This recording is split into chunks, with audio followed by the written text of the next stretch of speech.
With so many events in the run of a year and with so many fighters coming and going, being up one moment and being held in very high regard by the fans, only to be knocked off that pedestal with one lackluster performance the next moment, the MMA world can be cruel, and the profile and the popularity of these fighters is as fickle as can be. But there are constants that exist in this game, constants that are able to remain unchanged for a significant period of time.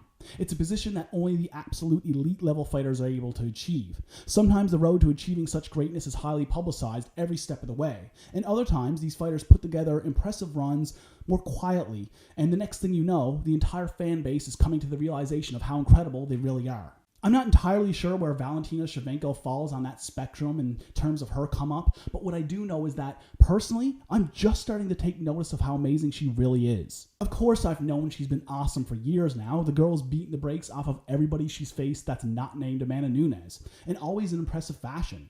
Whether it be a technical showcase of putting the disparity of striking skills between her and her opponents on display over the course of 5 rounds, or just downright knocking opponents dead with a perfectly set up head kick. She's a big name in this sport for damn good reason. She beat one of the other big female names in the sport in Joanna Jędrzejczyk for the flyweight title, and she's since defended that throne 4 times, and all against viable contenders, all of which she handedly beat. Now, she's set to defend for the 5th time at UFC 261 against one tough customer in Jessica Andrade. Not to get ahead of ourselves here and speculate too much, but as much of a bulldog as Andrade is, and she is an absolute monster that's definitely deserving of this title shot, I feel like her style is tailor-made for the champion. I just think that the wild and wide, loopy, power-swinging style of Andrade is going to leave gaping holes for Shevchenko to unleash her picture-perfect, straight-down-the-pipe strikes. Shevchenko doesn't telegraph anything. She's physically very strong and hard to bully, and I believe that Andrade will be just a little too predictable for her, enabling the champ to stay out of trouble and really put it on the Brazilian en route to another title defense. Of course, I could be dead wrong. Anything can happen in this sport. But should Shevchenko go out there and do what I believe she's going to do, I think a lot more people are going to start taking notice, especially if she can finish this fight in impressive fashion. I'm a sucker for the straight-up performances and how these fighters actually fight. I find in this day and age of the entertainment era of the sport, a lot of these athletes are overexposed, and in some ways, we know too much about them and their personalities and their out-of-the-cage behavior. It's just getting too much attention in a lot of ways, I feel. But even a curmudgeon like me really appreciates what you see out of Valentina outside of the cage. I think she resonates with a lot of the fans really well because of how little nonsense there is with the way she conducts herself in the public eye.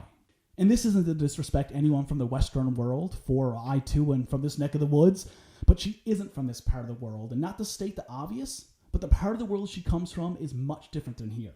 Her perspective is different than your typical American or Canadian. She's made comments over the years, whether it be on an episode of UFC Embedded or in interviews, that things are just almost too easy for people in this part of the world.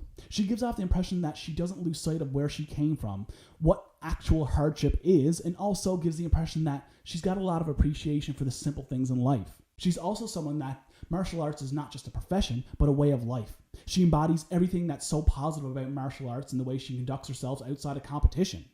She's respectful, always objective and honest, and she shows that she cares about the growth of her division and women's MMA in general. To borrow a metaphor from old Uncle Chael, she's the type of person that doesn't pull the ladder up behind her.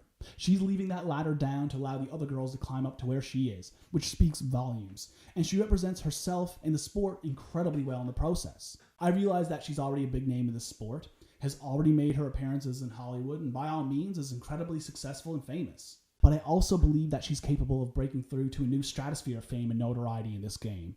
And as time goes on, the realization of how special of a fighter she is will become widely recognized amongst the fan base a lot more than it is already. Don't let the fact that there are other blockbuster fights on this card overshadow the women's flyweight title fight.